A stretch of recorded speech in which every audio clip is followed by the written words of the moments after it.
As some of you know, I'm building this video to explain how everyone and no one is really vegan. This is not a new question, of course. For example, I've watched this debate a couple of months ago. I'll play the intro and you will quickly understand the topic. You are called Lifting Vegan Logic, and you're interested in bodybuilding, but to build muscle you must eat at a calorie surplus. Are you not unnecessarily hurting animals by requiring a greater number of crop deaths? So, two things. Number one, I definitely have a bias here, right? Because I bodybuild and such.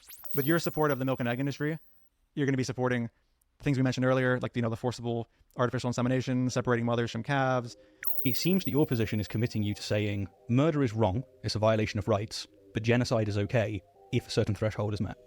Is that fair? Yes, because every action that we consider wrong is going to, at least for me, will become morally permissible if a certain threshold is met. Like if Vegans already admit that they are probably causing more deaths, and they are not entirely living up to the standard definition of veganism. This was an interesting debate. I definitely recommend you guys seeing it. But Daniel from Lifting Vegan Logic did not really have a good answer to the problem presented, which is vegans also are happy with killing animals unnecessarily. Vegans know they are killing more animals and causing unnecessary suffering from other animals by doing certain actions. So imagine my surprise when this vegan philosopher wannabe came up with a video trying to respond to this question. Please feel free to watch the whole video before mine so you can make up your own mind regarding the veracity of his words. We're in the 1800s, and Stephen and all his friends own 10 enslaved people. And then Stephen decides to reduce down to just owning one enslaved person. Then Lifting Vegan Logic comes along and says, hey, maybe we should stop violating these people's rights and stop seeing them as exploitable resources. And Stephen says, bro, you eat excess calories and less more workers die in the process of farming. So much so that we both have the same human death count on our hands. Here is the problem with his whole channel. Framing. It happens when in order to persuade a political audience of one side of an argument or another, the facts are presented through a rhetorical frame that shifts the individual's perception.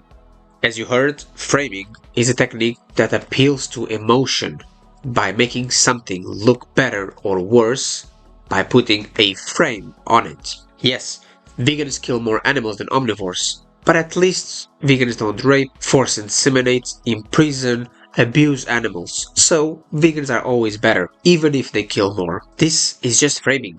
We can play this game too.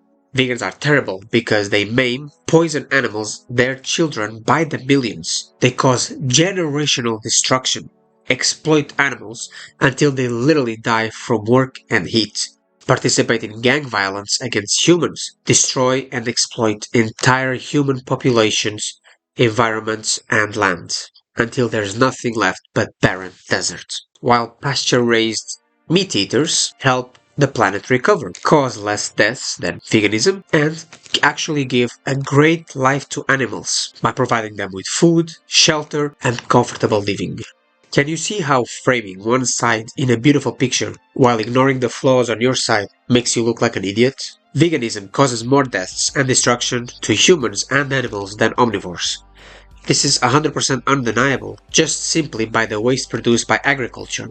Just feed that to animals, give them a good life, and you will cause less animal suffering in general. However, if you deny these facts, and you just are happy with veganism because of how it feels, then not only you're an idiot because you are denying reality, but by framing it in the way that it looks better for your side, you are a dishonest idiot as well.